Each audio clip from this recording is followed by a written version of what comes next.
Hi hello welcome to NN media. నేను మీ రాకేష్. తెలంగాణ రాష్ట్రమే కాకుండా దేశవ్యాప్తంగా మనం ఎప్పుడు వినేటువంటి వార్తలు పరువు హత్యలు అనేసి ప్రతిరోజు ఎక్కడో ఒక దగ్గర కులం పేరుతో జరుగుతున్నటువంటి దాడులకు సంబంధించిన వార్తలు మనం చూస్తూ ఉన్నాం. ప్రేమ పేరుతో కానీ, పెళ్లి పేరుతో కానీ, లేదంటే ఈ వివక్ష పేరుతో కానీ ఏదో ఒక రకంగా ఒక కులం వాళ్ళు మరో కులం మీద హత్యా ప్రయత్నాలు చేయడము, హత్యలు చేయడము సర్వసాధారణమైపోయింది. మరి ఈ ఈ సందర్భంలో అసలు ఇది కుల హత్యనా, పరువు హత్యనా, మరి నిత్యం జరుగుతున్నటువంటి ఈ దాడుల మీద కుల ఉన్మాద హత్యలు అని చెప్పేసి చాలామంది మాట్లాడుతూ ఉన్నారు. మరి వీటికి సంబంధించిన విషయంలో తగ్గుముఖం పట్టడానికి ఏం చేయాలనే విషయం మీద మాత్రం ఎవరు ఏ రకమైనటువంటి స్పందన చేయట్లేదు.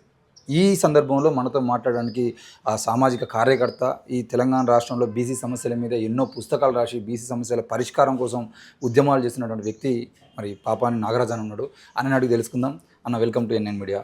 నమస్తే అన్న, పరువు హత్యలకు సంబంధించిన విషయంలో నిన్న కూడా మీరు చాలా పత్రికలకు ఆర్టికల్ రాశారు. అవును. అంటే మీరు రాసినటువంటి టైటిల్లో కూడా పరువు హత్య అని పెట్టారన్న. అవును. ఈ పరువు హత్యల విషయంలో చాలామంది సామాజిక ఉద్యమకారులు ఏమో ఇది పరువు హత్యలు కాదు, కుల ఉన్మాద హత్యలు అంటున్నారు. మరి మీరు పరువు హత్యల అంటున్నారు. ఇది పరువు హత్యల, కుల ఉన్మాద హత్యలు అనుకోవచ్చా? రెండు కలగలిసి ఉన్న అంశం ఇది. అంటే పరువును మన భారతదేశంలో ఎట్లా చూడాల్సి వస్తుంది అంటే, పరువు అంటే శీలం. శీలం అంటే ఎవరికి ఉంటుంది? శీలాన్ని ఎవరు క్రియేట్ చేశారు? బ్రాహ్మణీయ భావజాలం క్రియేట్ చేసింది. బ్రాహ్మణీయ భావజాలం క్రియేట్ చేసిన దాంట్లో ముఖ్యంగా శీలం అనేదాన్ని స్త్రీలకు ఉంటుంది. ఓకే. ఇది పురుషులకు కూడా ఉండేది. కానీ దాన్ని శీలం అనే దాన్ని స్త్రీలకే పరిమితం చేసినటువంటి ఆనవాయితీ దాదాపు 1000 సంవత్సరాల నుంచి మన దేశంలో కొనసాగుతుంది. మనిషి ప్రాణం విలువన లేదా శీలం విలువన అంటే ఇండియాలో మాత్రం శీలమే విలువ. కనుక శీలం అనే దాన్ని ఎట్లా చూస్తుంది? కులం అనే దానితో ముడిపడి ఉంది. అంటే శీలం ఎవరికి ఉంది? మన దేశంలో స్త్రీలకే ఉంది. స్త్రీలు అంటే ఉదాహరణకు రాముడు సీత రామాయణంలో రాముడు లేడీ కోసం పరిగెత్తిన క్రమంలో, లేడీ కోసం పోయిన క్రమంలో లక్ష్మణుడు గీసిన గీతను దాటడం వల్ల రావణాసురుడు వచ్చి సీతను ఎత్తుకుపోయింది. దాన్ని ఆ జోన్లోకి పోవట్లేదు.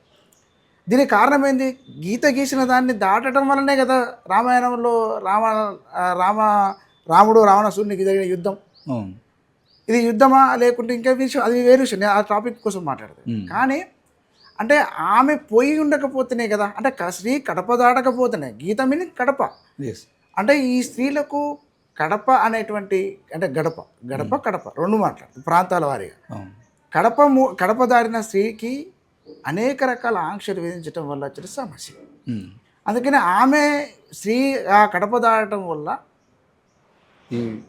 పోతుంది. అంటే ఏం పోతుంది? పరువు పోతుంది. పరువు మీనింగ్ అక్కడ కులం. మన దేశంలో ఆ స్త్రీ యొక్క కులానికి ముఖద్వారంగా స్త్రీ ఉంది. స్త్రీ కుల వ్యవస్థకు ముఖద్వారం ఉండటం వల్ల ఆమె కడప దాట, కులం అనే ఇల్లు అనే దాంట్లో ఆ కడప దాటడం వల్ల వచ్చిన సమస్య. కాబట్టి ఇది కులం కడప దాటడం అంటే దాన్ని పరువుగా తీసుకుంది. దీని ఇవాళ కొన్ని మీడియాలు ప్రధానంగా అది కులహత్యనే మేము పెడతాం. మేము మాట్లాడేటప్పుడు సమాజంలో చాలామంది ఉద్యమకారులు, మేధావులు, ప్రజలు కూడా ఇది కులప హత్యనే అంటాయి. కానీ మీడియాకు ఒక భావజాలం ఉంటుంది. మీడియాను కంట్రోల్ చేసినటువంటి, అంటే నిర్మాణం చేసినటువంటి అగ్రకుల ఆధిపత్యాలకు దీనిలో ఉంటుంది. ఏమని వాళ్ళకు కాన్సెప్ట్, ఆ కాన్సెప్టే ఇవాళ పరువు. కులం హత్య అంటే అది ఏ కులం స్పెషల్ చెప్పాల్సి వస్తుంది. ఫలానా కులం వాళ్ళు హత్య చేశారని చెప్పాలి. అది చెప్తారా? కుల హత్య అంటాడు. ఫలానా కులం వాళ్ళ హత్య అని చెప్పడు. కనుక హిందూ మతానికి ముఖద్వారమైన స్త్రీ కడపకు, అంటే కడప దాడితే ఈ సమస్య వచ్చింది. కాబట్టి కులం దాంతో లింకప్ అయి ఉంది. అందుకని వాళ్ళు దాన్ని కులం అనే దాన్ని చుట్టూ తిప్పకుండా పరువు అనే దాన్ని చుట్టూ తిప్పుతున్నారు అనేది ఇక్కడ మనం అర్థం చేసుకోవాలి. ఇక రెండో విషయం ఏంటంటే, భారతదేశంలో ఈ రకమైన హత్యా ప్రయత్నాలు మెజారిటీ అనేటువంటి అంశం ఒకటి ఉంటుంది. మేము మెజారిటీ అనేటువంటి, అంటే మైనారిటీ కులాలు, మెజారిటీ ప్రజలు ఎవరైతే ఉన్నారో ఆ మెజారిటీ అటువంటి భావాజాలం కేంద్రంగా, అంటే కులాలు వేరు, ఆధిపత్యం వేరు, అంటే జనసంఖ్య వేరు. ఇప్పుడు ఏమైంది? జనసంఖ్యతో సంబంధం లేకుండా ఆధిపత్యంలో ఉన్న మెజారిటీగా ఉన్నారో వాళ్ళే ఈ ఆధిపత్యంతోకి వస్తారు. మెజారిటీ ద్వారా వస్తుందన్నమాట. అంటే మెజారిటీ అనేటువంటి అభిప్రాయమే నేను ఏదైనా చేయొచ్చు, అంటే నేను ఆధిపత్యంలోకి వెళ్ళొచ్చేటువంటి భావాన్ని క్రియేట్ చేస్తుంది. దాని నుంచి వచ్చిన పద్ధతే ఇవాళ మేము ఏది చేసినా చెల్లుబాటు అవుతుందనే దానికి ఇవాళ వస్తున్నాయి. ఇక్కడ ఇక్కడ ఇంకోటి అన్న, ఇప్పుడు మీరు ఆధిపత్యము అని అన్నారు కదా, ఆధిపత్య కులాలు అని అగ్ర కులాలు అనేది మాట్లాడినప్పుడు వల్ల మీరు చాలాసార్లు ఓసీ కులాలకు సంబంధించిన విషయం మాట్లాడతాం. కానీ ఇక్కడ జరుగుతున్నటువంటి హత్యలు మొత్తం కూడా బీసీలే చేస్తున్నారు. అంటే మీరు అంటున్నటువంటి పరిస్థితుల్లో ఆధిపత్యము అని చూసుకునేదంటే ఇప్పుడు బీసీలదే రాజ్యము, బీసీల వల్లనే ఇవన్నీ జరుగుతున్నాయని అన్వయించుకోవచ్చా? అట్లే అనుకోవడం లేదు. అంటే బీసీలే చేస్తున్నారు అనేది ఇక్కడ లేదు. ఇక్కడ ఒక విషయాన్ని మనం గమనించాల్సిందంటే దేశవ్యాప్తంగా ఓబీసీ అంటే దేశవ్యాప్తంగా ఓబీసీలు మన రాష్ట్రంలో ఉమ్మడి ఆంధ్రప్రదేశ్లో, తెలంగాణ, ఆంధ్రప్రదేశ్లో బీసీలు అనుకుందాం. ఇప్పుడు గ్రామాల్లో మనం మాట్లాడుకోవాల్సిన విషయం ఏంటంటే గ్రామాల్లో ఆధిపత్యాల్లో ఎవరున్నారు అనేది ఆధిపత్యం నుంచి వస్తాయి. ఇప్పుడు ఒక 20 ఏళ్ళు, 30 ఏళ్ళు, 40 ఏళ్ళు, లేదా తెలంగాణ సాయుధ పోరాటం, లేదా శ్రీకాకుళ గిరిజన రైతాంగ పోరాటం, లేదా జగిత్యాల పోరాటం, రకరకాల విప్లవ ప్రజాస్వామిక ఉద్యమాల నిర్మాణమైన మన తెలుగు సమాజంలో దాని ఇంపాక్ట్ ద్వారా భూస్వామ్య పెత్తందారీ కులాలు, అగ్ర కులాలు, ఆధిపత్య కులాలు గ్రామాలని వదిలి పట్టణీకరణ చెందిన తర్వాత తిరిగి నూతన ఆర్థిక విధానాలు, నయా ఉదారవాద విధానాలు, దాని నుంచి ఆధునికత పేరు మీద మళ్ళీ గ్రామాలకు వివిధ రకాల సామాజిక అంశాలు బేస్ మీద లేకుండా అస్తిత్వ ఉద్యమాల నేపథ్యంలో తెలంగాణ ఉదాహరణకు తెలంగాణ లాంటి ప్రత్యేక రాష్ట్ర ఉద్యమం ద్వారా మళ్ళీ గ్రామాలకు వచ్చారు. గ్రామాలకు వచ్చిన వాళ్ళందరూ ఎవరు అంటే ఒకప్పుడు తరమబడ్డ వాళ్ళే వచ్చారు. ఇక్కడ వాళ్ళు తరమబడ్డ వాళ్ళు వచ్చిన తర్వాత గ్రామాల్లో ఎవరు ఆధిపత్యంలో ఉంటున్నారు?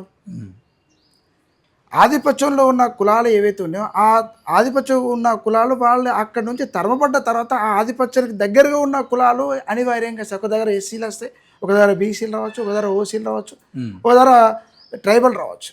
కనుక ఆధిపత్య పెత్తందారులకు అనుకూలంగా ఉన్నటువంటి కొన్ని కుటుంబాలు లేదా కొన్ని వ్యక్తులు, కొంతమంది కొన్ని కులాలకు సంబంధించిన వాళ్ళు పోలరైజేషన్ జరుగుతుంది. ఆ పోలరైజేషన్ జరిగినప్పుడు జరుగుతున్నాయి. అయితే ఇందులో ఒక ముఖ్యమైన విషయం ఏంటంటే ఆధిపత్యానికి కూడా అధికారం ఎక్కడ ఉంటుందో ఆధిపత్యం అక్కడ అధికారాన్ని కాపాడుకోవడం కోసం చేసే ఒక ఆధిపత్యం అంటే అది నియంతృత్వం లేదా ఆధిపత్యాన్ని బేస్ చేసుకొని ఒక వ్యవస్థ మీద కంట్రోలింగ్ చేసే పని డిక్టేటరిజం చేస్తుంటాడు. ఆ క్రమంలో వాడు ఏదైనా చేయడానికి సిద్ధపడతాడు. ఒక ఆక్రమణని మనం ఇక్కడ చూడాల్సి వస్తుంది. అంటే గ్రామాల్లో బీసీలు చేస్తున్నారా, ఎస్సీలు చేస్తున్నారా అంటే ఒక ప్రాంతంలో ఎస్సీలు చేయొచ్చు, అంటే ఎస్సీలు చేసిన సంగతి చాలా తక్కువ ఉంటాయి. ఆధిపత్యం చేస్తారు అంటే ఒక మనిషి చంపేంత స్థాయిలో ఆ సామాజిక వర్గం అంత లేదు. అయితే ఈ తెగింపు, ఈ ఆధిపత్యం ఆ మెజారిటీకి అనుకూలమైన రాజ్యాధికారంలో ఉన్న వాళ్ళు మెజారిటీలో ఉన్న వాళ్ళే సపోర్ట్ చేస్తున్నారు. మెజారిటీ అభిప్రాయాన్ని మేము గౌరవిస్తాం, మెజారిటీ అభిప్రాయానికి అనుగుణంగా ఉంటామని చెప్పడం వల్ల చిన్న సమస్య ఇది. అందుకని ఈ రకమైన పెత్తందారీ వ్యవస్థలోకి ఇచ్చినటువంటి వాళ్ళందరూ మేము అనివార్యంగా ఈ ఆధిపత్యాన్ని కాపాడుకోవడం కోసం చేస్తున్నామని చెప్పరు. చెప్పుకునే ఆలోచన కూడా ఉండదు, చేస్తారు. మనం ఆ కోణంలో చూసినప్పుడు మరి ఆధిపత్యాన్ని తొలగించాల్సిన బాధ్యత కదా.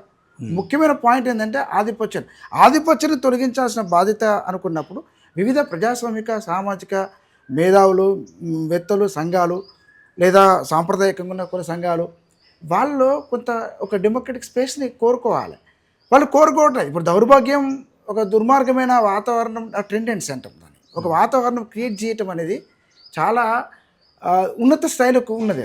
ఒక కులం వాళ్ళు లేదా ఒక మతం వాళ్ళు, ఒక ప్రజలకు సంబంధించిన తెగ వాళ్ళు ఒక దాని మీద వ్యతిరేకంగా ఉన్నప్పుడు దాన్ని ఎందుకు వ్యతిరేకిస్తున్నారు?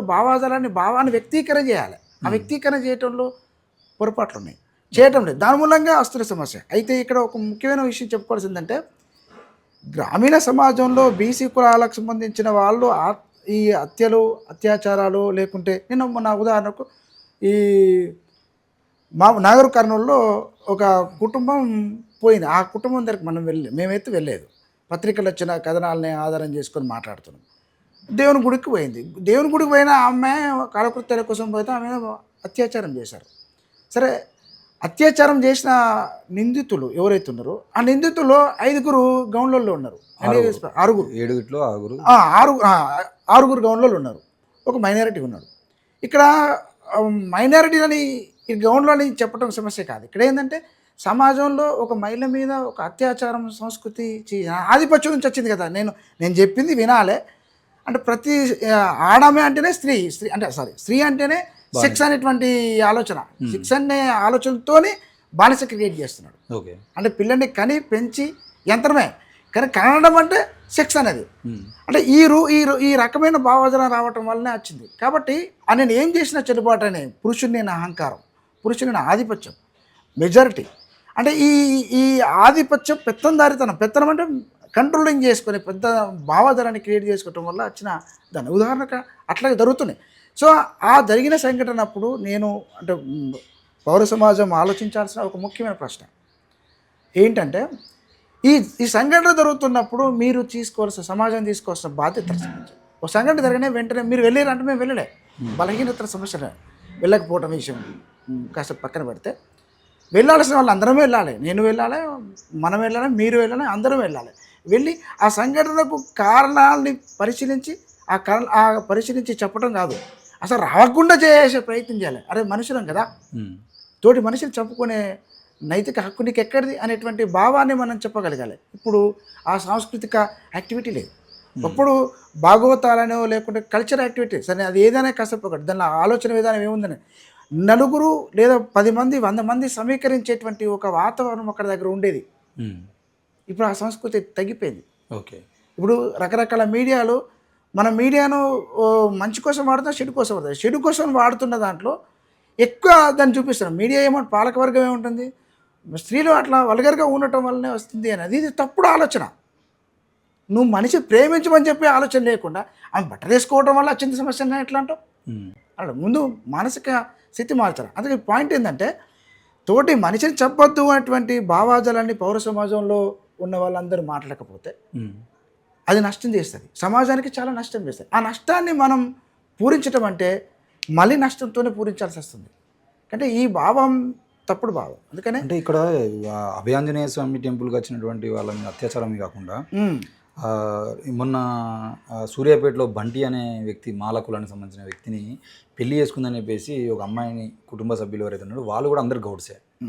అంటే ఈ అంశం తీసుకొస్తున్నానంటే మీరు కూడా ఆ సామాజిక వర్గం నుండి వచ్చి ఈరోజు ఒక సామాజిక ఉద్యమకారులుగా ఉన్నారు కాబట్టి ఎందుకు ఈ గౌడ కులానికి సంబంధించిన వాళ్ళు ఈరోజు ఈ హత్యల పరంపరలో ముందుకు పోవాల్సి వస్తుంది? ఆ బంటిని చంపిన వాళ్ళ కుటుంబ సభ్యులు కూడా అందరూ గౌడ్సే, సహకరించిన ఒక వ్యక్తి కూడా గౌడే. ఇది ఎందుకు ఇంత సీరియస్గా ఇప్పుడు ప్రేమించి పెళ్లి చేసుకున్నందుకు చంపేస్తున్నారు? అది ఇప్పుడేం కాదు, మంతని మధుకర్ నుండి మీరు అన్ని ఉద్యమాల్లో ఉన్నారు. ఈ కులాలకు సంబంధించిన విషయాలలో, హత్యలకు సంబంధించిన విషయాలలో క్లియర్గా బీసీలో అది కూడా ఒక 4-5 కులాల వాళ్ళే ఈ హత్యలకు పాల్పడుతూ ఉన్నారు. దీన్ని ఏ విధంగా అర్థం చేసుకోవచ్చు? అందుకనే ఇక్కడ నేను ఇందాక చెప్పింది కూడా మెజారిటీ ఆధిపత్యం పెత్తందారి వ్యవస్థ ఆధారంగానే జరుగుతున్నాయి. దానికి ఇంకో బ్యాక్గ్రౌండ్లో మాట్లాడుకుంటే తమ కులం ఆధిపత్య కులంగా పరిణితి చెందింది అనేటువంటి భావాన్ని అర్థం చేసుకున్నారు. కానీ ఇక్కడ 2 సందర్భాల్లో చెప్తారు. బంటి అనే మన యువకుడు చాలా అందంగా ఉన్నాడు, బాగున్నాడు పిల్లవాడు. పెళ్లి చేసుకున్నాక ఆ అమ్మాయికి సంబంధించిన తల్లిదండ్రులు చంపేశారు. ఆ కుటుంబం బాధ్యత వహించారు. నేనంటే ఆ కుటుంబాన్ని వెలివేయండి సమాజం నుంచి. మనం కూడా ఇప్పుడు మనం మెజారిటీలో ఆధిపత్యం పెరుగుతుంది, ఆధిపత్యం అణచివేస్తున్నప్పుడు మైనారిటీలందరినీ మనం కూడగట్టడం అవసరం. ఇప్పుడు ఆ ఆధిపత్యము లేదా ఉన్మాదానికి దారితీసిన ఆ కుటుంబాన్ని మనం వెలివేద్దాం. ఓకే. మిగతా సమూహాన్ని అంతా మనం దగ్గర తెద్దాం. ఇప్పుడు మనకు కావాల్సింది విడగొట్టబడ్డ సమాజాన్ని కలుపుకొని ముందు పోవటానికి ప్రయత్నం చేయడం ఉండాలి. ఇక్కడ అదే కులానికి సంబంధించి యువకుడు ఇక్కడ పెద్దపల్లి జిల్లాలో యువకుడు సాయి కుమార్ గౌడ్ అనే పిల్లగాడిని చంపేశారు. దానికి వేరే పత్రికల్లో చాలా కథనాలు వచ్చింది. సరే కథనాలు పక్కన పెడదాం. చంపిన దగ్గర మా ఆలోచన, మేము ఒక ప్రయోగం చేశాం. ఇప్పుడు ఆ కులాలకు సంబంధించిన నాయకత్వం ఇప్పుడు నిజామాబాద్ జిల్లాలో కూడా ఒక దేవాలయాలకు పోకుండా ఉండడానికి వచ్చినందుకు మీరు గ్రామ అభివృద్ధి కమిటీకి డబ్బులు ఇవ్వలేదు కాబట్టి మీరు ఆ కుటుంబము మీ కుటుంబమే కాదు మీ కులం మొత్తం మేము వెలివేస్తున్నాం అని చెప్పింది. ఇది వెలివేత అనేది ఆధిపత్యమే. కంట్రోలింగ్లో మా కంట్రోల్లో ఉండాలి, మా చెప్పు చేతుల్లో ఉండేటువంటి భావాజాలం నుంచి వచ్చింది అది. కనుక ఇది బ్రాహ్మణీయ భావాజాలం. సో భావాజాలని బ్రాహ్మణులు తిట్టడం కాదు, భావాన్ని వ్యక్తీకరించి మనం మెదట్లో ఇంజెక్ట్ చేశాడు. కాబట్టి ఆ వ్యక్తీకరించినటువంటి ఆలోచన ఏదైతే ఉందో ఆ ఆలోచనని తొలగించుకోకుండా మనం సమాజంలో మంచి ఫలితాలు రావాలని ఎట్లా ఆలోచించాం. అయితే ఇక్కడ బంటి విషయానికి వచ్చి అది ఏది సాయి కుమార్ గౌడ్, తర్వాత పెద్దపల్లి, తర్వాత మొన్న గౌండ్లోని నిజామాబాద్ సంబంధం. ఇక్కడ నేను ఒక పాయింట్ రేజ్ చేస్తాను ఏంటంటే నిందితులుగా చెలామణవుతున్న సమూహాల దగ్గర నిందితుల తరపున ఉన్న కొన్ని కమ్యూనిటీస్ ఆ సంస్థల్లో ఆ కమ్యూనిటీలో ఉన్నటువంటి ఆర్గనైజేషన్స్ చాలా ఉన్నాయి. సాంప్రదాయ సంఘాలు ఉన్నాయి, విప్లవ సంఘాలు ఉన్నాయి, ప్రజా సంఘాలు ఉన్నాయి, మేధావులు ఉన్నాయి. నేను వాళ్ళకిచ్చే సలహా అంటే వాళ్ళ నుంచి నేను కోరుకుంటున్నా, సలహాలు అనలేను కానీ వాళ్ళని నేను కోరుకుంటుంది ఏంటంటే అయ్యా మీ సమాజానికి మన సమాజానికి చెప్పుకుందాం. నిందిత సమాజాలు ఏవైతున్నాయో నిందితులుగా చెప్పబడుతున్నాయి ఏవైతున్నాయో వాళ్ళకి చెప్పాల్సిందంటే అయ్యా మనం తోటి మనిషిని ప్రేమించుకుందాం. ఒకళ్ళు ప్రేమించలేకపోతే మనం ద్వేషించే స్థితిలో ఉన్నావు అనుకో, నువ్వు దూరం పెట్టు. నాకు నచ్చదు బై అని చెప్పి నువ్వు దూరం పెట్టు. నువ్వు ఆయనతో మాట్లాడకు, ఆయనతో కలవకు, ఆయన చూపు కూడా చూడకుంటుండు. సరే ఎందుకు ఉండవు అనేది నీకు అట్లాంటి నీ క్రమేపీ మంచి నడిచినప్పుడు దాన్ని సపోర్ట్ చేయి, మంచి నడవనప్పుడు నువ్వు దాన్ని సపోర్ట్ చేయకు. తప్పను ఒప్పును సత్యాన్ని గ్రహించు, అసత్యాన్ని గ్రహించని అన్నాడు కదా బుద్ధుడు. అంటే ఆ సత్యాన్ని గ్రహించే స్థితిలో ఉండాలి కదా ఈ సమాజాలు. అంటే పౌర సమాజం అంటే ఈ సంస్థలే. ఈ గౌడ కులము లేదా ముదిరాజు కులం, ఇక్కడ ముదిరాజులు ఉన్నారు. ముదిరాజు కులాన్ని కాజుపూర్లో గ్రామ బహిష్కరణ చేశారు. నేను అంటే గ్రామ బహిష్కరణ నీవు చేయటం ఏంది? మరి అక్కడ బాధిత కులంగా లేదా? నీకు అదే నిజామాబాద్ అదే పూర్వపు కరీంనగర్ జిల్లాలో డీజే సౌండ్ పెట్టిన ముదిరాజుని కొట్టిరు. కోవిడ్లో అది జరిగింది. నేను మిగతా ఆ కమ్యూనిటీస్ నేను చెప్పాను ఏమని, బీసీలుగా చెప్పబడుతున్న వాళ్ళకైతే నేను సూచన చేసేది ఏంటంటే మనమంతా మన కింద అంటే మనతో పాటుగా ఉండాల్సిన వాళ్ళు మన కింద ఉన్న పేరు మీద మా కింది కులాలు, మా కింది అణచివేతకు గురిచేసే కులాలు, అణచివేతకు గురయ్యే కులాలనే ఆలోచన మర్చిపోయి మా కింది కులాలుగా భావించుకొని మీరు దూరంగా నెట్టకండి.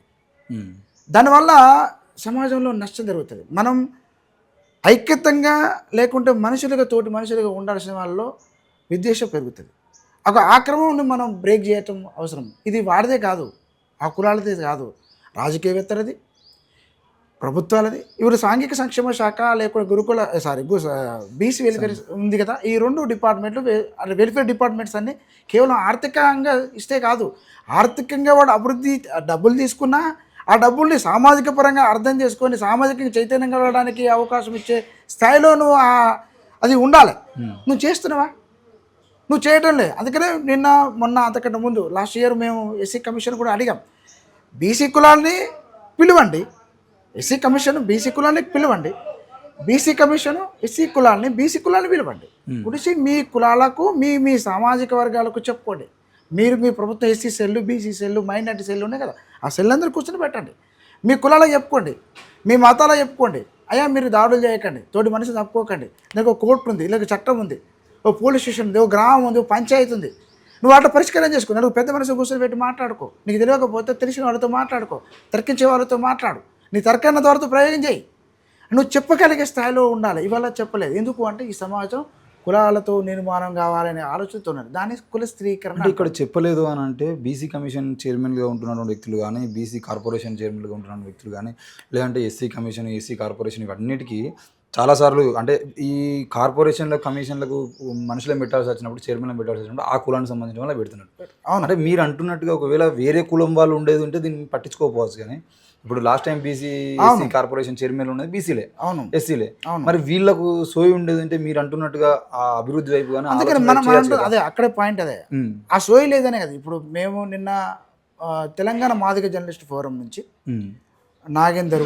బూరుగ నాగేందర్ గారు మేము కలిసి ఒక ప్రపోజల్ చేసాం గవర్నమెంట్కి, ఏది బీసీ కమిషన్కి. అయ్యా మేము మాట్లాడుతున్నాం ఏమంటే బీసీ కమిషన్కు ఎస్సీ కమిషన్ మేము ఆల్రెడీ ఎస్సీ కమిషన్కి చేసాము వినతి, మీకు కూడా చేస్తున్నాం. మీరంటున్న బీసీ కమిషన్ తరఫున మీ బీసీ కులాలనే కూర్చొని పెట్టండి. మీరు కూర్చుని పెట్టాలి అంటే మరి కూర్చుని పెట్టమని చెప్పి అడిగే నాయకుడు లేడు కదా. ఓకే, అడిగేటోడు లేడు కదా. నాకు ఉన్నది, నాకు రాజ్యాంగం ఇచ్చిందని చెప్పేటోడు, నా రాజ్యాంగం హక్కు ఇచ్చింది, ఆ హక్కు నాకు ఇవ్వమని అడిగి, నా హక్కు నాకు అమలు చేయమని అడిగే నాది ఉన్నప్పుడు కదా, అడిగేవాడు ఉన్నప్పుడు కదా. ఇన్ని సంఘాలు ఇంతమంది నాయకులు ఉండరు కదా. అదే దౌర్భాగ్యం. అంటే వాళ్ళని అందుకని ఇక్కడ పూలే మానవుడు కావచ్చు, అంబేద్కర్ లాంటి మహనీయుడు కావచ్చు, లేదా సర్వై పాపన కావచ్చు, చాకల ఐలమ్మ కావచ్చు. చాకల ఐలమ్మ ఆ రోజు నాకెందుకులే, నేనెందుకు పన్ను కట్టాలని ఎందుకు, నేనెందుకు మీకు ధాన్యాన్ని నేను ఎందుకు ఇవ్వాలి అని అన్నందుకే కదా. నేను ఇవ్వంటే నాది కదా, నా ఊర్లో ఉన్న ఓడిగాడు, ఏం చేసుకోపోరని కొంగు నడుము గుట్టి కొడలు అందుకుంది కదా, నా కొడక తన్నింది కదా భూస్వామిని. ఆ చైతన్యం ఉండాలనుకోవటం గొప్ప విషయం. అంటే మనం అంత ఆ త్యాగాలతో మనం మాట్లాడలేము, ఆ స్థాయిలో ఉండాలని కోరుకోవటం తప్పలేదు. అట్లా ఈ మహనీయులందరి అభిప్రాయం ఆలోచన కూడా అదే అయినప్పుడు వీళ్ళు అంటే ఆయా సమూహాల్లో పనిచేస్తున్న సామాజిక ఉద్యమకారులు అందరూ, నేను అందరినీ కలిపి మాట్లాడుతున్నాను ఇక్కడ, వాళ్ళ తమ విధిని కర్తవ్యాల్ని పక్కన పెట్టారు, పక్కన పెట్టారు. అంటే కొన్ని ప్రయోజనాలని ఆశించి పాలకులు ఒక డైరెక్షన్ని క్రియేట్ చేస్తున్నారు. పాలకులు ఒక డైరెక్షన్ క్రియేట్ చేసి ఆ డైరెక్షన్కి వెళ్ళకుండా పాలకుడి యొక్క రాజకీయ నినాదాన్ని మనం అర్థం చేసుకుంటాం. నేను అన్నట్టు రష్యాలో తత్వవేత్త, గొప్ప రెవల్యూషనరీ, ఆయన ఏమంటాడు, ఏ నినాదం వెనుక ఏ ప్రయోజనం దాగి ఉందో తెలుసుకోలేనంత కాలం నువ్వు అణచివేతకు దోపిడీ గురవుతూనే ఉంటాడు. అంటే అంబేద్కర్ కూడా అదే అంటాడు కదా, పూలే కూడా అదే అంటారు కదా. నీ నినాదం ఏదో వాడు నినాదం తెలుసుకో నువ్వు. అంటే ఈ సమాజానికి ఉన్నటువంటి ఒక మూఢ విశ్వాసాన్ని అర్థం చేసుకోలేనంతసేపు నువ్వు అందులోకి పోతావు అనే విషయం చెప్పాల్సింది, ఉండాల్సింది. ఇప్పుడు సాంప్రదాయంగా అన్ని సంఘాలు ఉన్నాయి, అన్ని సంఘాలు కూడా అదే దౌర్భాగ్యం. మేము చెప్తున్నాం, నా తోటి బీసీ సంఘాల వాళ్ళకు కూడా చెప్తున్నాను. ఎందుకంటే నేను ఆ బీసీ సమూహంలో పుట్టి ఉన్నాను కాబట్టి నా బాధ్యతగా నేను అంటున్నాను ఏంటంటే, నేను ఆ కులంలో పుట్టడం నా తప్పు కాదు, కన్నది మా అయ్యవ తప్పు కూడా కాదు. కనుక నేను నా బాధ్యతగా ఆలోచించి సమాజాన్ని అధ్యయనం చేసిన వాళ్ళంగా, అర్థం చేసుకునే వాళ్ళంగా, సమాజ మార్పు కోరుకునే వాళ్ళంగా ఉన్నాం కాబట్టి మేము మాట్లాడుతున్న దాంట్లో మేమే కాదు చాలామంది మాట్లాడే వాళ్ళు ఉన్నారు. కానీ ఇప్పుడు వచ్చిన కాలంలో కూడా చాలామంది దాన్ని బయటకు చెప్పలేకపోతున్నారు. మేము చెప్తున్నది ఏంటంటే, మనం గొడవలకు దారి తీయద్దు, గొడవలకు పోవద్దు, గొడవలకు పోయే అవకాశాన్ని తగ్గించుకోవాలి. మనం నలుగురు పెద్ద మనుషులతో మనకు తెలియని విషయాన్ని తెలిసిన వాళ్ళతో చర్చించుకునేటువంటి పరిస్థితికి తెచ్చుకోవటం అనేది ఇవాళ జరగాల్సిన అవసరం ఉంది. ఆ ప్రయత్నం చేయాలి. ఇప్పుడు ఇక్కడ ఇంకోటన్నా, అంటే కారంచేడు, చుండూరు లాంటి సంఘటనలు జరిగినప్పుడు అవి అగ్రకులాలు అని చెప్పుకోబడేటువంటి వీళ్ళు కమ్మలు, రెడ్లు, వెలమలు ఇట్లాంటి వాళ్ళు చేసిర్రు. అవును, అసలు నిజానికి దళితుల మీద దాడులు అని అంటే అగ్రకులాల వాళ్ళు చేస్తారు అని చెప్పేసి వీళ్ళ మీద, రెడ్ల మీద, కమ్మల మీద ఉండేది.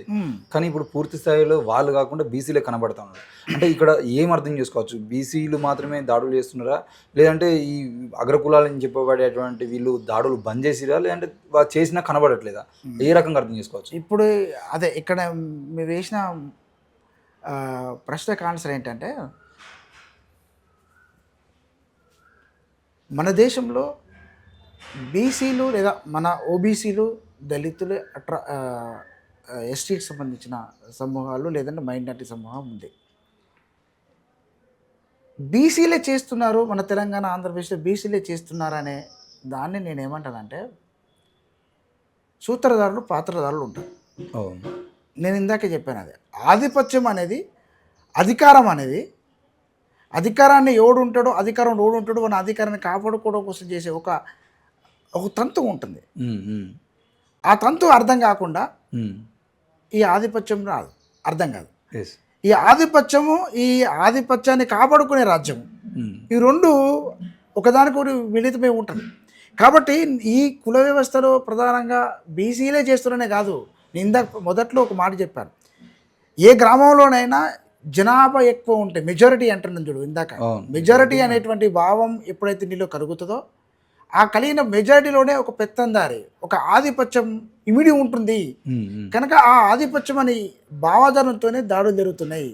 అలా బీసీలు ఉండొచ్చు, ఎస్సీలు ఉండొచ్చు, ఎస్టీలు ఉండొచ్చు, రెడ్లు ఉండొచ్చు.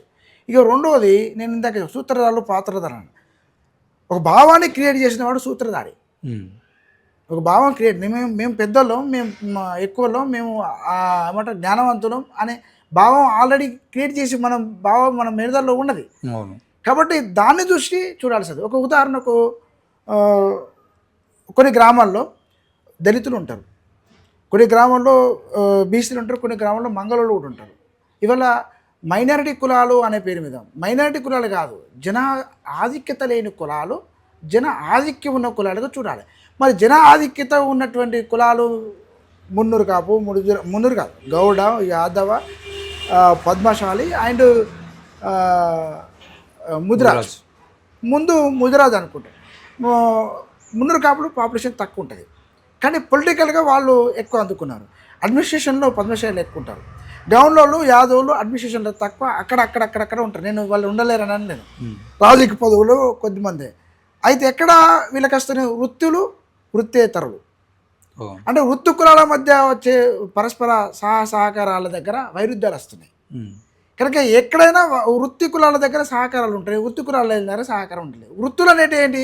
4-5 రకాలు ఉన్నాయి. చేతి వృత్తులు, సేవా వృత్తులు, వినోద వృత్తులు, ఆశ్రితవాదుల వృత్తులు, ఇవన్నీ ఉన్నాయి. మరి దీన్ని ఎట్లా చూడాలి అంటే ఇక్కడ మనం ఆలోచించాల్సింది కూడా ఏంటంటే వృత్తి కులాల మధ్య సాధారణంగా ఒక భావం ఉంది.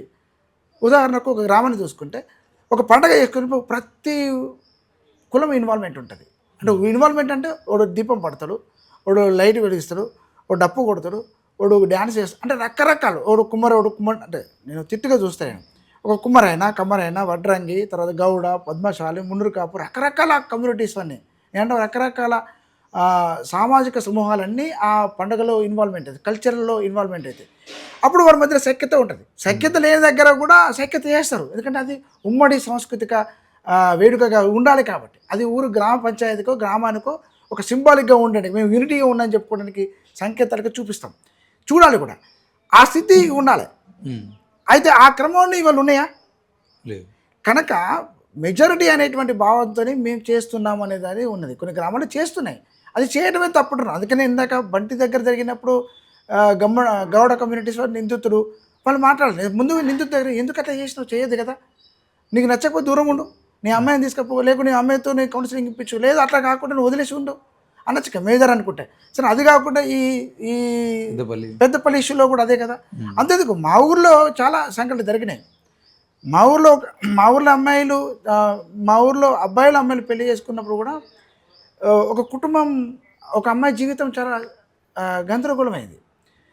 ఆ కుటుంబాన్ని తప్పట్లేదు, ఆ సాంప్రదాయకంగా ఉన్నది, దాన్ని ఆ సాంప్రదాయం నుంచి బయటికి రాలి. కానీ అమ్మాయి వాళ్ళ అమ్మాయిని వేరే అబ్బాయితో మాదిగా అబ్బాయితో పెళ్లి చేసుకున్న పేరు మీద తీసుకొచ్చిన తర్వాత ఏం జరిగింది? ఆ అమ్మాయి చాలా నష్టపోయింది. దాని గుణపాఠం తీసుకోవాలి కదా. అట్లా దీనికి గుణపాఠం తీసుకుని అక్కడ మా ఊర్లో ప్రతి అమ్మాయికి ప్రేమించి పెళ్లి చేసుకున్న అమ్మాయి దగ్గరికి అబ్బాయి దగ్గర నుంచి అమ్మాయిని తీసుకొస్తే నష్టపోతుంది అమ్మాయి జీవితం కదా, ఆ కుటుంబం కదా. సో ఇట్లాంటి ఆలోచన మంచి పద్ధతి కాదనే అభిప్రాయం వచ్చింది. అంటే ఆ అవేర్నెస్ కూడా ఇచ్చే చైతన్యం గ్రామానికి ఉండాలి. నేను ఆ గ్రామానికంటే పౌర సమాజానికి ఉండాలి. పౌరులు అంటే వివిధ రాజకీయ పార్టీలు, సంస్థలు పనిచేసే వాళ్ళు, మేధావులు, చదువుకునే వాళ్ళు, టీచర్లు, ఉద్యోగస్తులు, విద్యార్థులు చాలామంది ఉన్నారు కదా, రకరకాల సెక్టార్లో పనిచేసిన వాళ్ళు, వాళ్ళందరూ చెప్పాలి అది. అంటే ఆ చెప్పేటోళ్ళకు ఆ సోయి ఉండాలి కదా, లేకనే ఇది సమస్య ఇదంతా. ఇప్పుడు బంటి దగ్గర కావచ్చు, ఇక్కడ పెద్దపల్లి కావచ్చు, లేకుంటే ఈ నగరకంలో కావచ్చు, ఏ సంఘటన కారంపేట, చుండూరు, లక్ష్మీపేట లాంటి సంఘటనలు జరిగిన చోట కూడా అది జరగకూడదు. అందుకే బాధితుల తరపున ఉన్న కుటుంబాల తరపున ఆ మిగతా కమ్యూనిటీస్ని చెప్పడం ఫెయిల్యూర్ అవుతున్నాయి. నేను ఉదాహరణకు ఈ మధ్యకాలం ఒక కోవిడ్ సమయంలో నేను మన బీసీ నేతగా చెప్పబడుతున్న పెద్ద మనిషి మన ఆరుకృష్ణయ్య, మేము ఆయన అడిగాం, అన్న మీరు పెద్ద మనుషులు, మేము మాట్లాడుతున్నాం, మేము ఒక వాతావరణం ఒక క్రియేట్ చేసి ఒక డిమాండ్ రూపొందించాం. నేను దానిలో చాలా సీరియస్గా ఒక 4-5 సంవత్సరాలు కష్టపడి ఆ డిమాండ్ రూపొందించడానికి చాలామంది మేధావుల దగ్గరికి వెళ్ళాం, గ్రామాల్లో వెరిగి మేధావులను ఒప్పించడానికి ప్రయత్నం చేశాం. అయితే మేము గమనించిన విషయం ఏంటంటే, ఇక్కడ ఆ పాయింట్ చెప్పేటప్పుడు ముందు ఒక మాట చెప్తా. బీసీ కులాల మీద, చేతివృత్తుల మీద ఆధారపడే సమాజానికి ఆధిపత్య కులాలు అణచివేసి కుల బహిష్కరణ, గ్రామ బహిష్కరణలు, రకరకాల బహిష్కరణ పేరు మీద చేస్తున్నాయి. హత్యలు చాలా అరుదుగా జరిగినాయి, హత్యలు కూడా జరిగినాయి, అరుదుగా జరిగినాయి అనుకుందాం, బహిర్గతమైనవి, అంతర్గతంగా ఉన్నాయి, చాలా ఉన్నాయి. వెలువెతలు అయితే బాగా తీవ్రంగా జరుగుతున్నాయి. దాని నుంచి సామాజిక ప్రొటెక్షన్ కోసం ఎస్సీలకు ఉన్నట్టుగానే బీసీలకు కూడా అట్రాసిటీ కావాలనే డిమాండ్ నేను ఉనికిలోకి తీసుకొచ్చాను. నేనని పదం ఎందుకు మాట్లాడుతుంటే చాలామంది మేధావులు దాన్ని అపోజ్ చేశారు.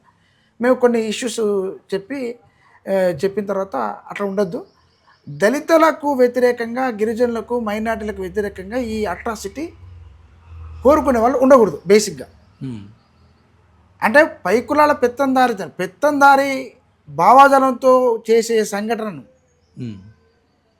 గురైన వాళ్ళకి మాత్రం అట్రాసిటీ యాక్ట్ పనిచేయాలనేది. ఇది నేను అధ్యయనం చేసి ఆ క్రమంలో మేధావులతో మాట్లాడినప్పుడు వాళ్ళు కూడా చాలా సీరియస్గా అధ్యయనం చేసిన తర్వాత చట్టపరమైన సమస్యలు అవన్నీ ముందుకులో తీసుకుని మేము అప్పుడు బీసీ మహాజన సమితి తరపున ఉన్నాం. 2009లో ఆ డిమాండ్ను పెట్టాం. మా సంస్థగా మేము ఆ డిమాండ్ రూపొందించిన అది ఉమ్మడి నిర్ణయంగా మారింది కనుక అది ఉమ్మడి డిమాండ్గా మారింది. మేము ఉమ్మడి బీసీ తరపున మాట్లాడినాం. ఈ పాయింట్ని నేను ఆర్కృష్ణ దగ్గరికి వెళ్ళి అడిగా. అన్న అడిగే ముందు ఒక విషయం చెప్పా. శ్రీకాకుళం జిల్లా ఉమ్మడి ఆంధ్రప్రదేశ్ శ్రీకాకుళం జిల్లా వంగర నియోజకవర్గంలో ఉన్న లక్ష్మీపేట గ్రామంలో తూర్పు కాపులుగా చెప్పబడుతున్న వాళ్ళు అని చెప్పకుండా బీసీలుగా చెప్పబడుతున్న తూర్పు కాపులు మా మాలల మీద దాడి చేసినని చాలామంది ప్రోగ్రెసివ్ ఉద్యమకారులు కూడా అన్నారు. నేను వాళ్ళని అన్నట్లే వాళ్ళకి కులస్పృహ ఉండాలని నేను కోరుకుంటున్నాను. కానీ కులస్పృహ ఏంది? కుల నిర్మూల స్పృహ ఉండాలి. ఆ కుల నిర్మూల స్పృహ వాళ్ళ దగ్గర బీసీలుగా చెప్పబడుతున్నా నేను బీసీలు చెప్పబడుతున్నా అనే పేరు మీద ఎందుకు చెప్పండి, నిందితులుగా ఎందుకు చెప్పట్లేదు? ఇక్కడ మీరు అన్న అదే బీసీలో ఒక రెండు కుటుంబాలు చేసే దాన్ని మొత్తం బీసీ సమూహానికి అంతా ఎందుకు రుద్దాలి? అట్లాంటి మరి అగ్రకులాలు అని అంటే ప్రతి అన్నే 2 కులాలు కమ్మారెడ్లు కదా, కమ్మారెడ్లే అని అంటాం. గౌడు యాదవ ముదిరాజు లాంటి కమ్యూనిటీస్ వాళ్ళు చేస్తే ఆ గౌడ యాదవ కులాలే అనాలి. కానీ ఇక్కడ పాయింట్ ఏంటంటే మెజారిటీ కులాలుగా పీడిత కులాలుగా ఉన్నాయి. ఇవి పీడిత కులాల్లో అంతర్భాగమై ఉన్నాయి కాబట్టి ఈ కులాలతోనే చెప్పించాల్సిన బాధ్యత. అరే మీరు పై కులాలతోని ఫైట్ చేయండి, కింది కులాన్ని కలుపుకోండి. అంటే అంబేద్కర్ ఇక్కడ ఒక పాయింట్ చెప్తారు. అంబేద్కర్ ఏమంటాడంటే మెజారిటీ అంటే మెజారిటీ కాదు, మెజారిటీలో కూడా మైనారిటీ ఉంటుంది. మైనారిటీ అభిప్రాయం కూడా మెజారిటీ అభిప్రాయానికి అనుకూలంగానే ఉంటుంది. కానీ మైనారిటీ అభిప్రాయాన్ని పక్కన పడేసినట్టు కాదు. అక్కడ పక్కన పడే ఇప్పుడు మన దగ్గర చలమణ అవుతుంది ఏంది? మైనారిటీ అభిప్రాయం పక్కన పడేది మైనారిటీ. ఆ అభిప్రాయం తప్పనే అభిప్రాయం ఇక్కడికి వచ్చిండు. నేను ఆ మైనారిటీ అభిప్రాయం కూడా గౌరవించేదగ్గ అభిప్రాయమే. కనుక మైనారిటీలు అందరూ అంటే మైనారిటీ మతాలు కాదు, సమూహాలకు సంబంధించిన వాళ్ళందరూ మెజారిటీ వాళ్ళతో అందరూ అణచివేత గురవుతున్నారు, అందరూ ఒకటి కావాలి. ఇక్కడ నేను ఈ పాయింట్ని ఎందుకు చెప్తున్నానంటే దళితుల దగ్గర అత్యాచారాలకు గురి చేసిన క్రమంలో ఎవరైతే ఉన్నారో మిగతా వాళ్ళందరూ మిగతా కులాలతోనే ఐక్యం కావాలి. అంటే అది ఆ ఐక్యం అవ్వడం వల్ల ఈ హత్యలు కానీ ఇవన్నీ ఆగుతాయని మీరు అనుకుంటున్నారా? ఆగకపోవచ్చు, కానీ నియంత్రణ జరుగుతుంది. ఓకే, కొంతవరకు బత్యం అంటాం కదా, అంటే పోలీసింగ్ అంటాం. చివరికి అంటే ఈ హత్యలు ఆగాలంటే లేదంటే ఈ పరువు హత్యలు ఈ పేరుతో జరిగేటువంటి హత్యలు రూపుమాపాలంటే మీరు ఇచ్చే సజెషన్ ఏంటి? మేము ఇచ్చే సజెషన్ ఏంటంటే రూపుమాపాలంటే కులపరమైన సమస్య కాబట్టి దాని కులాల యొక్క సోదర భావాన్ని ముందు కలిగి ఉండాలి. ఓకే, తోటి కులం మీద గౌరవంగా ప్రేమించబడాలనేటువంటి భావాన్ని కలిగించాలనేది నా ఇంటెన్షన్. ఇదే దీనికి ఆర్కృష్ణ చెప్పాం. అన్న మీరు పెద్ద గొంతు, మీరు మాట్లాడండి. దళితుల మీద జరుగుతున్న అత్యాచారాలు హత్యలకు కుల బహిష్కరణలకు మీరు బీసీలు నిందితులుగా మారకండి. ఇది ఆయన ఒక్కడే కాదు చెప్పాల్సింది, పెద్ద మనిషి ఆయన ఒక్కడే కాదు, బీసీ సంఘాలు అన్నీ చెప్పాలి. బీసీ సంఘాలు, చాకలి సంఘాలు, కుమ్మరి సంఘాలు అన్నీ చెప్పాలి. ఇక్కడ ఒక ముఖ్యమైన విషయం చెప్తాం. అమరవీరుడు మారోజు వీరన్న సారథ్యంలో ఉన్న సిపియుఎస్ఐ డిబిఎస్పి పార్టీ, కమ్యూనిస్ట్ పార్టీ, మేము ఆ పార్టీ సభ్యుడిగా ఉన్నాం. ఆ పార్టీ నాయకత్వంలో అనేక రకాల కుల హక్కుల పోరాట సంఘాలు మేము నిర్మాణం చేసాం. పార్టీకి నిర్మాణం చేసాం. మేము పార్టీ నిర్మాణం చేసినప్పుడు అక్కడ ఆత్మగౌరవం, సామాజిక న్యాయం, ఆత్మగౌరవం, రాజ్యాధికారం, ఆత్మగౌరవం, సామాజిక న్యాయం, ఆత్మగౌరవం, రాజ్యాధికారమే కాదు, ఆత్మగౌరవం, కుల నిర్మూలన, కులాల మధ్య తారతమ్యాలు లేని ఒక సమాజం, నూతన సమాజం ఏర్పడడానికి ఉపయోగపడే ఈ ఆత్మగౌరవ చైతన్యం ఉండాలని చెప్పింది. అందుకనే ప్రతి వేదిక మీద మిగతా కులాల సంబంధించిన వాళ్ళు ఉండేది. ఇప్పుడు ఏమంటే చాకరి సంఘం మీద చాకరి సంఘమే ఉంటుంది. దీనికి లక్ష్యం ఏంది? కులంకి ఒక లక్షణం ఉంది. ఏంది? తన కులం కాని ఏ కులాన్ని కూడా అందులోకి ఇన్వాల్వ్ కానియదు. అదే దాని లక్షణం.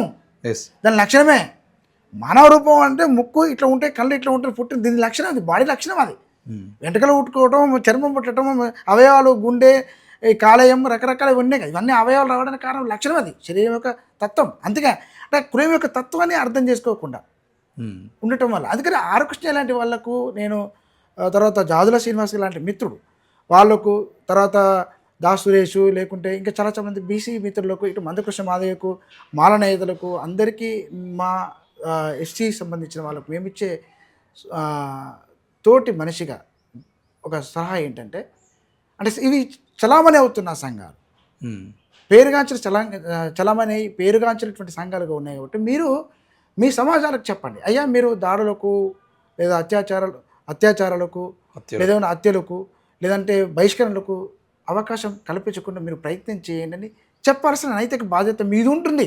ఎందుకంటే పౌర సమాజంలో మీరు భాగం, పౌర సమాజంలో మీరు బాగా అంతర్భాగమై ఉన్నారు కాబట్టి మీరు చెప్పాలి. అది మీ బాధ్యత, నైతిక బాధ్యత. ఇంకెక్కువ బాధ్యత వాడికి లేకపోవచ్చు. ఉదాహరణకు ఒక టీచరు చదువు రాకపోయినా వానికి చెప్తూనే ఉంటాడు. వాళ్ళు అట్లా రాయకపోతే దిద్దు అంటే పలకం పట్టుకొని పలక మీద రాయించడమే కానీ పని. ఎందుకంటే బాధ్యత ఏంది? చదువు చెప్పడమే నీ బాధ్యత. కనుక నువ్వు సమాజాన్ని అభివృద్ధి చేయాలనుకున్నవాడి కాబట్టి, సమాజంలో మార్పు జరగాలనుకుంటున్నావు కాబట్టి, సమాజంలో హక్కులునే అని చెప్తున్నాయి. హక్కులునే అన్నప్పుడు నీ విధులు కూడా ఉంటాయి కదా. నీ విధులు నువ్వు విస్మరించి నువ్వు హక్కుల కోసం మాట్లాడే తప్పు. కనుక నీ హక్కుల్ని నువ్వు ప్రదర్శన చేయి, నీ హక్కుల్ని ఇంప్లిమెంటేషన్ చేయి, నీ విధులు కూడా ఇంప్లిమెంటేషన్ చేయి. అంటే చెప్పడానికి ఈ సంస్థలు ఉండాలి, పెద్ద మనుషులు కూడా ఉండాలి. ఇక్కడ అందరినీ కూడా చెప్పడానికి నేను ఇంకో మాట అంటున్నాను, ఇది ఇక్కడే కాదు, కొత్త ఆలోచన చేయాల్సింది ఏంటంటే కులపరమైన వివిధ వేదికల మీద. ముందు నిన్న మేము ఎమ్మెల్సీ తీర్మానాలని కలిసాం. మేము కూడా చెప్పాం, ఏమన్నా మీరు అసెంబ్లీలో మాట్లాడండి. ప్రతి రాజకీయ నాయకుడు ఓట్లు కానీ అడగటం ఎందుకు? మీరు కొట్టుకోవడం ఎందుకు చెప్తున్నారు? ఓట్లు కావాలి మాకు ఏమని మా సంక్షేమ పథకంలోనే చెప్పిన నీకు హక్కు ఉందని అనుకున్నప్పుడు అరే మీరు కలిసి ఉండాలని ఎందుకు చెప్పట్లేదు? పైకుల పొళ్ళు ఆధిపత్యం చేసేవాళ్ళు లేకుంటే ఏ ఊళ్ళో అయినా సరే మీ ఊళ్ళో ఇంత జనాభా ఉంది, వీళ్ళందరూ మిగతా కులాలతోనే మిగతా ప్రజలతో కలిసి ఉండాలని ఎందుకు చెప్పట్లేదు? ఒక సాంస్కృతిక వేదిక అయినప్పుడు మీ ఊళ్ళో పండగ అయినా ఊళ్ళో పండగ ఏమని చెప్పే నైతిక నీకు హక్కు ఉందామనుకో, అది పండగ మంచిదా తర్వాత విషయం, దాన్ని అంగీకరిస్తాం వేదిక వ్యతిరేకిస్తాం తర్వాత విషయం. నువ్వు చెప్పినప్పుడు నువ్వు ఎందుకు దీని మీద మాట్లాడుతున్నావు? అంటే ఈ భావాన్ని వ్యక్తీకరణ చేయటంలో జరిగిన పొరపాటు, కాన్షియస్గా జరుగుతున్న పొరపాటు. ఇది పాలకుడు ఆధిపత్యంలో ఉన్నవాడి ఆలోచన విధానానికి తగ్గట్టుగా ప్రవర్తించడం. దీన్ని ఏమంటాం అంటే ఆశ్రితవాదం అంటాం. ఇది ఆ ఆశ్రితవాదం కుల స్థిరీకరణకు దారితీసింది. హత్యలు కూడా న్యాయబద్ధమైన స్థితికి నెట్టబడ్డాయి. అందుకనే అత్యాచారం చేసిన వాడిని ఉరి తీయండి అంటే చూడు, దీపక్ రామయ్య దిశ కేసు వచ్చింది. దిశ కేసులో ఫస్ట్ దాన్ని సోషల్ మీడియాలో ఎక్స్పోజ్ చేసింది నేను. అరే వాడు దళితుడు అయితే అత్యాచారం చేసిన అతను నిందితుడు అనుకుని దాని వెనక కథ వేరు ఉంది కదా. పత్రికల్లో కథనాలు చాలా వచ్చినాయి. అసలు నిందితుడు వాళ్ళు గారు వేరే వాళ్ళని వచ్చింది. అది అంటే నువ్వు నిందితుడిని ఎవడు నిందితుడు ఎవడు బాధితుడు అని అనుకున్నప్పుడు బాధిత వర్గాల్లో ఏ వర్గం ఉంది అనేది కూడా ముఖ్యమైనది. ధనిక వర్గం అయితే ఒక న్యాయం, పీడిత వర్గం అయితే ఒక న్యాయం లాగా ఉండకూడదు కదా. అంటే అట్లాంటి భావాజాలన్నీ ఆపాల్సిన బాధ్యత వల్ల ఉంది. అందుకనే ఏ చట్టమైనా ఏదైనా మానవతా విలువని పెంపొందించే స్థాయిలో లేని చట్టాలు ఉపయోగం ఏముంది? అంటే తోటి మనిషిని చంపటం అనేది దుర్మార్గం. అంటే అంతర్జాతీయంగా కూడా చెప్తాను, అంతర్జాతీయ న్యాయస్థానాలు ఏం చెప్తున్నాయి? ఉరి తీయొద్దని చెప్తుంది. సద్దాం హుస్సేన్ ఉరి తీయొద్దని, అబ్దుల్ గురు ఉరి తీయొద్దని. ఉరి తీయటం అంటే దాని అర్థం ఎన్కౌంటర్ చేయమని కాదు. అక్కడ ఉరి తీయడం అంటే ఎన్కౌంటర్ చేయొద్దంటే అర్థం నువ్వు ఎన్కౌంటర్ అత్యాచారానికి కారకుడమైన వాడిని భావాన్ని నువ్వు బ్రేక్ చేయకుండా మనిషి ప్రేమించబడాలి, ఆ స్త్రీని గౌరవించాలనే సంస్కృతి సాంప్రదాయానికి లేకపోతే, ఆలోచన చెప్పకపోతే, పాఠశాలలో చెప్పాలి, ఇంట్లో చెప్పాలి. నువ్వు టీవీలో అడ్వర్టైజ్మెంట్ ఇస్తున్నావు, ఏది సిగరెట్ స్మోకింగ్ ఇంజూరీ అని చెప్తున్నావు. మన అది చెప్పినప్పుడు ప్రతి ప్రార్థన చేసి స్కూల్లో పోయిన ప్రార్థన చేసినట్టుగా తోటి మనుషులు మనం ప్రేమించుకోబడాలి అని ఎందుకు చెప్పలేదు? ఓ టీచర్ చెప్పాల్సిన బాధ్యత కదా, స్కూల్లో చెప్పాల్సిన నైతిక బాధ్యత కదా. ఇప్పుడు వేలాది కుటుంబాలు ఉన్నాయి కదా, లక్షలాది కోట్లాది కుటుంబాలు ఉన్నాయి కదా, అవన్నీ స్కూల్లో ఉంటున్నాయి. పిల్లలకు బోధించండి. అంటే ఆ స్థితిలో ఉండాలి. ప్రతి కులం కూడా అల్టిమేట్గా మేము ఇచ్చే ఆలోచన ఏంటంటే, మేము చేసిన ఆలోచన ఏంటంటే, ప్రతి కులం తమ కుల పరిధిని దాటి ఇతర కులాలతో కూడా మాట్లాడుకొని అయ్యో మనం సోదర భావాన్ని కలిగి ఉందాం, అది మానవతా విలువని పెంచుతుంది అనేటువంటి సంస్కృతిని మనం ఇప్పటి నుంచి ప్రారంభిద్దాం. ఇక్కడి నుంచి లేకపోవచ్చు, అయింది ఏదో అయిపోయింది. ఇప్పుడు జరగబోయే దానికోసం ఆలోచన, మన భవిష్యత్ తరాల కోసం. ఇప్పుడు వాళ్ళ బీసీ రిజర్వేషన్ కావాలని మాట్లాడుతున్నాం కదా, అది ఎప్పుడో వచ్చేది సాధించబడేది. అంటే మన భవిష్యత్ పిల్లల కోసం కదా. గట్లనే ఎస్సీ రిజర్వేషన్ కోసం మాట్లాడుతున్నాం, భవిష్యత్ తరాల కోసం. అట్లా అన్ని సమూహాలన్నీ మాట్లాడే ఇది దౌర్భాగ్యం. రెండో విషయం ఏంటంటే, ఇప్పుడు మన దేశంలో తెలంగాణకు ప్రత్యేకత ఉంది. ఇక్కడ చివరి మాట, పోరాట స్ఫూర్తి ఉన్నటువంటి తెలంగాణ సమాజంలో కూడా ఒక ముఖ్యమైన పాయింట్ ఇది. పోరాట స్ఫూర్తి ఉండేటువంటి తెలంగాణ సమాజంలో ఇట్లాంటి దుస్సంఘటనలు జరగటం అనేది అన్యాయమైంది. ఆక్రోశానికి గురి చేసిన ఈ సందర్భాన్ని మన ఆర్తనాదాలుగా మనం ఉండాల్సిన స్థితిలో ఉండకూడదు. అందుకనే దీని వెనుక రాజ్యం యొక్క హస్తం ఉంది. రాజ్యం ఏదైతే పనిచేస్తుందో, రాజ్యం అంటే పాలనా వ్యవస్థ ఏదైతే ఉందో, పాలకుడు ఎవడైతే ఉంటాడో ఆ పాలకుడి మనోభావాలకు తగ్గట్టునే రాజ్య వ్యవస్థ నిర్మాణం అవుతుంది. రాజ్య వ్యవస్థ నిర్మాణం తగ్గట్టుగానే భావాలు వ్యక్తీకరిస్తాయి. అందుకనే తెలంగాణ వచ్చిన తర్వాత ఏదో బతుకు మారుతుంది ఇక్కడ కాదు, బతుకు మారడం కన్నా కులాల సంఖ్య స్థిరీకరణ డెవలప్ అయింది. ఓకే, అంటే ఇక్కడ ఒక పాయింట్ ఏంటంటే కులాల పేరు మీద చాలా సమూహాలని ఆర్థిక అభివృద్ధి పేరు మీద సమీకరించబడ్డాయి. ఇది ఆర్థిక అభివృద్ధి కాదు, కులాల స్థిరీకరణ అభివృద్ధి జరిగింది, విపరీతం జరిగింది. దీన్ని అడ్డుకట్ట వేయాల్సిన నైతిక బాధ్యత ఉంది. ఆర్థిక అభివృద్ధి వ్యతిరేకం కాదు, కానీ సామాజిక అభివృద్ధి లేని ఆర్థిక అభివృద్ధి శూన్యం. ఓకే, అది ఇక్కడ మనం మాట్లాడుకోవాల్సి వస్తుంది. అయితే మేము చివరికి ఈ ఈ బాధ కలిగించే ఈ సంఘటనలు నుంచి నేను తెలంగాణ సమాజాన్ని, పౌర సమాజాన్ని కోరుతున్నది ఏంటంటే, అయ్యా మనం మనుషులంగా ఉందాం, తోటి మనిషిని ప్రేమించుదాం, తోటి మనుషులతో ప్రేమించబడదాం. ఆ భావాన్ని మనం అలవర్చుకుందాం. మన కుంది కులాలు పై కులాలు అని తేడా లేకుండా మనందరూ జీవిద్దాం, కలిసి ఉందాం. ఆ కలిసి ఉండడానికి మనవంతు బాధ్యతగా వివిధ రకాల సాధనాన్ని వాడదాం. ఈ సోషల్ మీడియా కావచ్చు, పత్రిక ప్రకటనలు కావచ్చు, లేకుంటే కరపత్రాలు కావచ్చు, లేదా రకరకాల పుస్తకాలు, రకరకాల అంశాలు చాలా ఉన్నాయి. దాన్ని విరివిరిగా ప్రచారంలోకి పెడదాం. అందుకు అన్ని సంస్థలు, అందరూ పెద్ద మనుషులు, ప్రధానంగా మందకృష్ణ మాదిగ, ఆర్ కృష్ణయ్య, జాదవుల శ్రీనివాస్ లాంటి వాళ్ళు, లేదా ఇంకా రాజకీయవేత్తలు, ఎమ్మెల్యేలు, ఎంపీలు, లేదా రాజ్యాంగబద్ధ పదవులు అనుభవిస్తున్న వివిధ రకాల అధికారులు, టీచర్లు, ముఖ్యమైన పాత్ర పోషించాల్సిన వాళ్ళు, వీళ్ళందరూ కలిసి ఒక వ్యవస్థ నిర్మాణం చేయడానికి, ఒక వ్యవస్థలో ఒక దుర్మార్గమైన పాలన వ్యవస్థను లేదా ఒక దుర్మార్గమైన కల్చర్ని బ్రేక్ చేయడం కోసం మనం అంతా బాధ్యత తీసుకొని పనిచేద్దామని కోరుకుంటూ, మీకు ఈ ఎన్ ఛానల్కు ధన్యవాదాలు తెలియజేస్తున్నాను. ఇప్పుడు ఇది మరింత ముందుకు పోవడానికి మనమంతా అందరం కృషి చేయాల్సిన అవసరం ఉందని చెప్తూ థ్యాంక్స్. ఓకే అన్న, థ్యాంక్ యూ.